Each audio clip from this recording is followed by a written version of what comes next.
Hey, everybody, welcome back to another edition of 20 Minutes. And as always, appreciate you joining us and watching. And make sure you like the Facebook page and all that good stuff, and the also the YouTube page and every other page. Um, Always honored and thrilled to bring in this next guest, and someone that, for some strange reason, even to this day, he still picks up my calls when I call. So, again, love to bring in head coach of the Loyola Academy Ramblers, John Holecek. And John, appreciate again taking a few minutes out of your day. I know it's busy. Well, at least you have a weak opponent week one this year, huh? Yeah. Um, Fill us in. Saint Xavier of Cincinnati. I think it's a little bit bigger than our school. I'm as far as the amount of boys. I think it's an all boys school, but they won it twice in the last few years. I think 2 of the last 5 years they won their Ohio League. It's always a daunting task playing anyone in Ohio. When you watch the film of any opponent, you can't believe how sound and Yeah. fundamental. Yep. Like even the bad teams, record wise, are really good. So daunting task, but I think our kids are excited. Hopefully, it is a TV game, and everyone in the state and possibly the country can see it. So kids are obviously excited for that. But it's tough to get a non-conference game. Yeah. And I think most of the Catholic leagues feels the same way. I'd rather have an 8 game schedule in a CCL because like right now we don't have week 2 either. Ugh. Boy, what is it with you and games in the last handful of years between COVID and other people not stepping up and wanting to play you guys? It's been a major struggle for you, hasn't it? Well, yeah, in the spring we luckily picked up Hillcrest. They jumped on board, which was great. A good challenge there, and then in the COVID year, and then last year Rochester, jumped up and said we'll play. So it kind of worked out well. I'm not sure it's going to work out this year, but we'll see.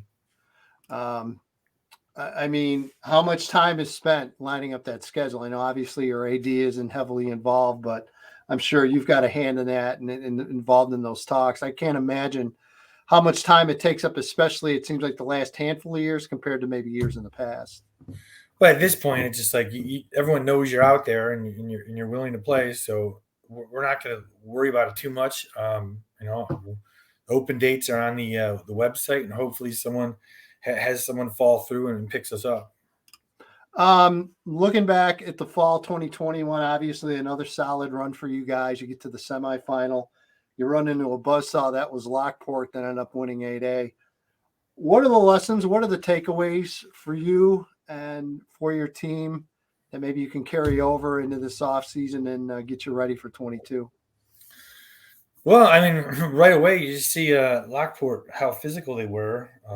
Obviously, that D line was special, and every time our kids lift, they got to be reminded this is what we're playing for. We're playing for that physical intimidation factor that we can impose possibly because our offensive and defensive lines are going to be big this year, but we got to be able to move and the hips and the power are going to transfer from the weight room to the field, and I think that was a big one. Obviously, the quarterback, the receivers were great, the running backs were good, and our defensive backs. We'll have 2 returners there, so that should help. But we have our work cut out just in the CCL. But Lockport showed us that we weren't as physical or as fast as we would like. So all that comes in the hard work in the offseason.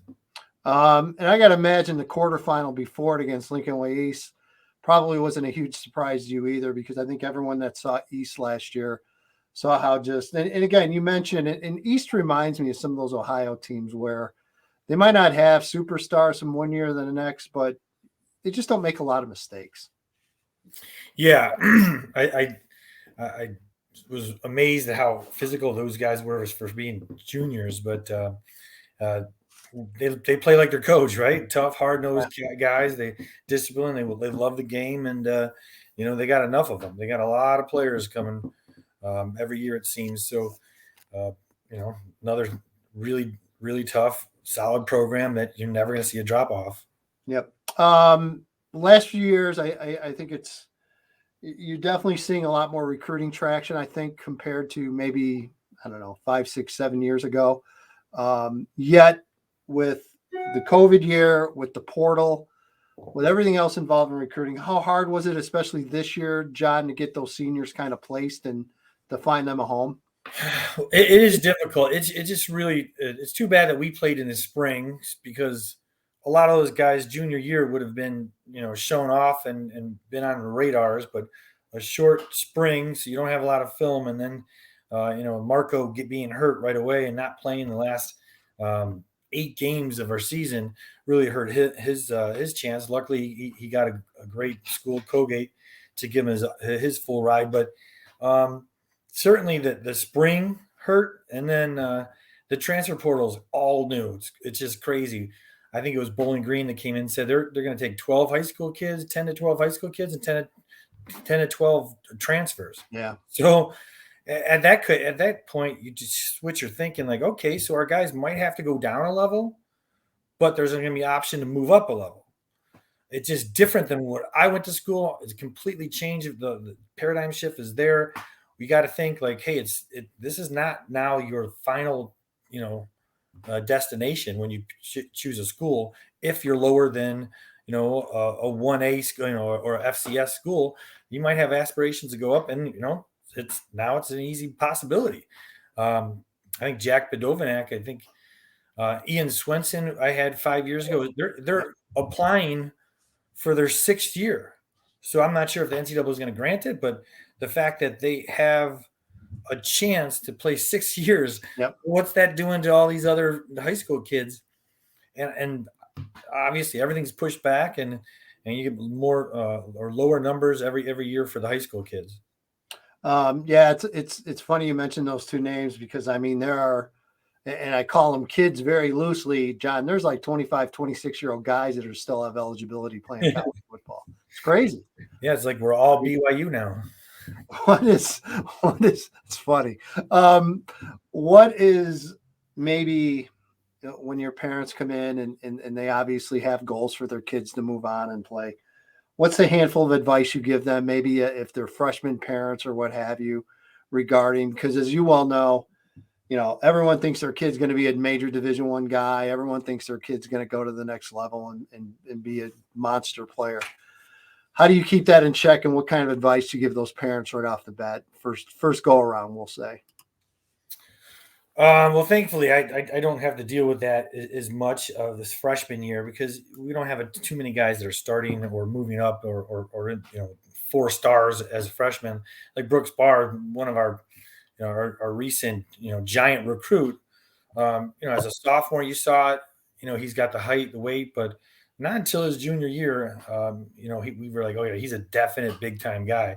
So it doesn't happen a ton at Loyola Academy, but first of all, worry about your grades. Make sure that's taken care of because no matter what school, if you fall short of a D1 scholarship, you're going to get into great schools and you're going to get more money off the D3 schools. So grades are really important.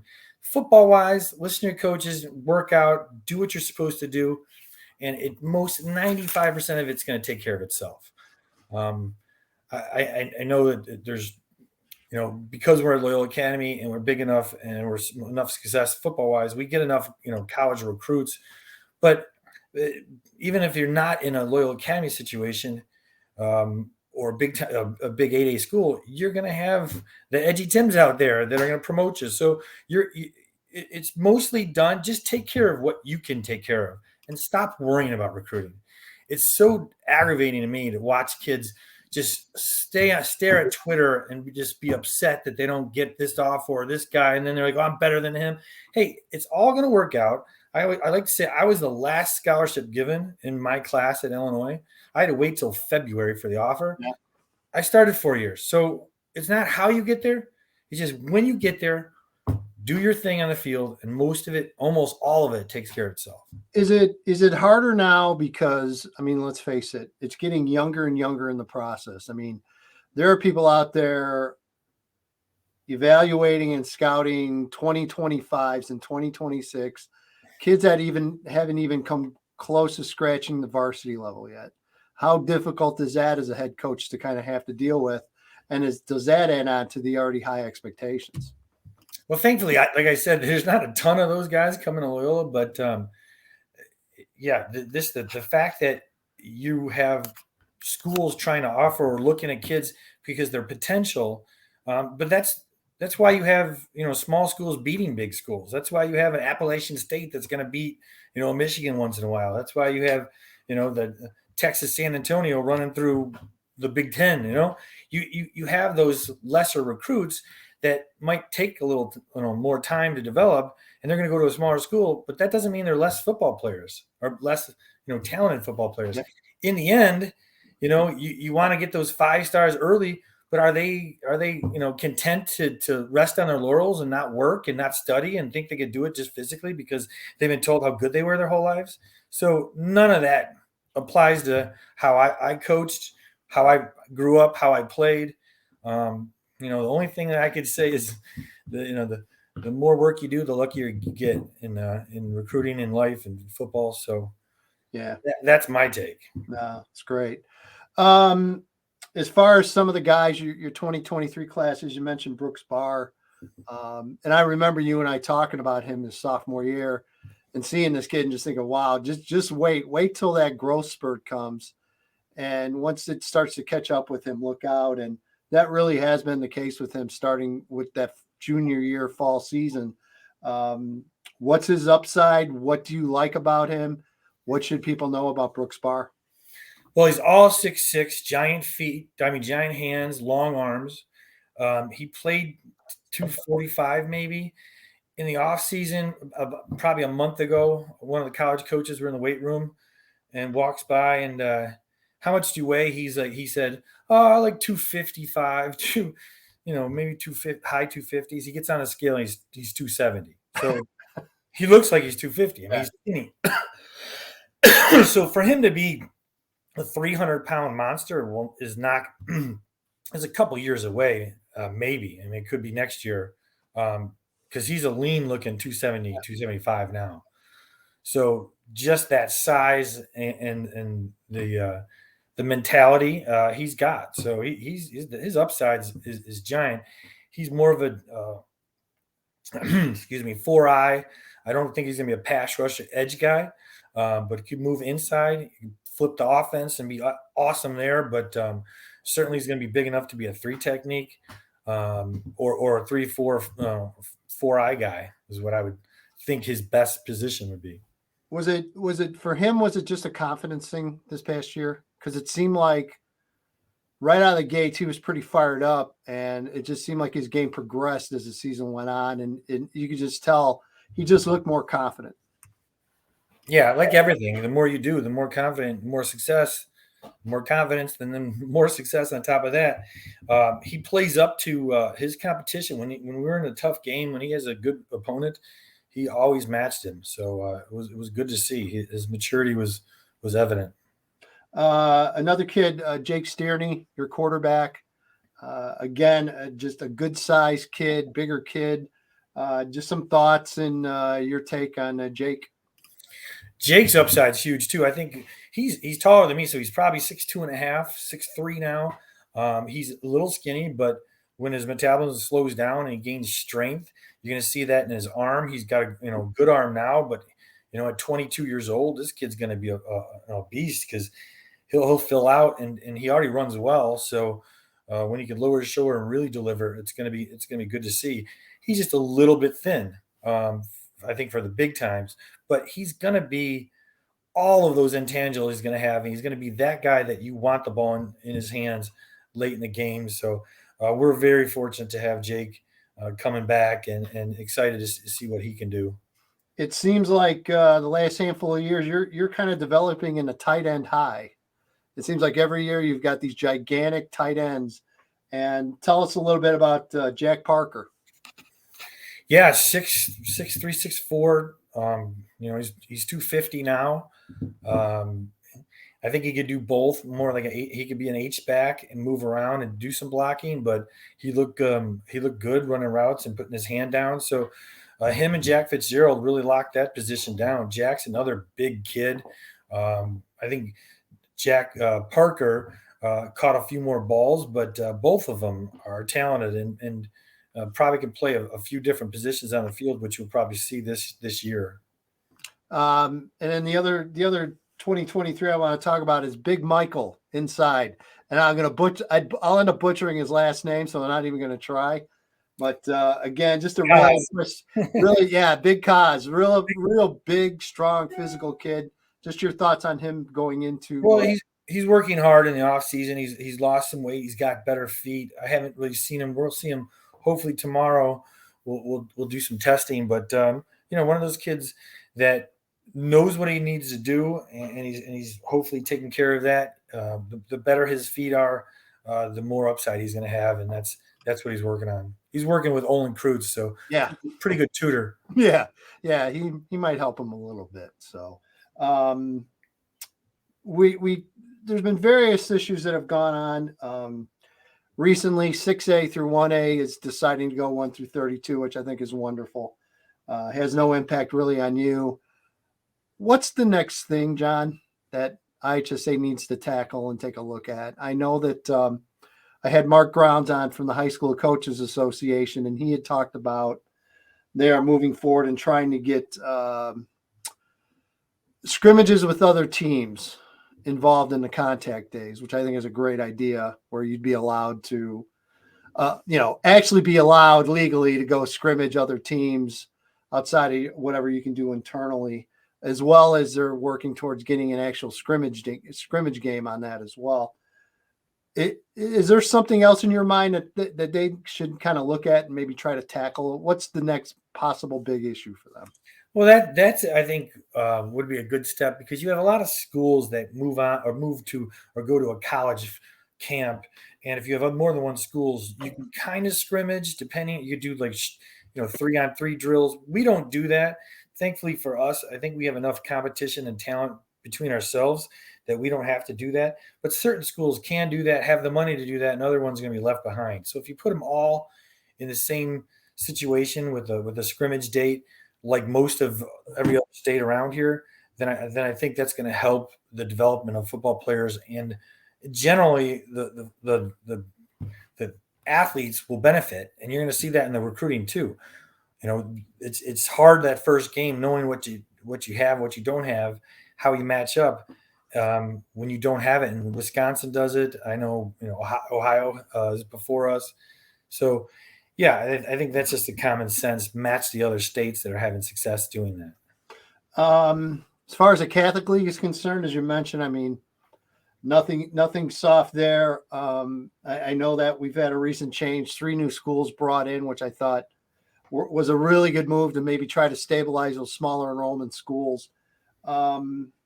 Future, as far as the CCL is concerned, I mean, you obviously have your diehard, never leaving, no matter what, Catholic League programs. And fortunately, there's a lot more of those than not. What's kind of the future of the Catholic League for now? Well, I think it's tremendous football. I mean, Mount Carmel is going to be unbelievably talented.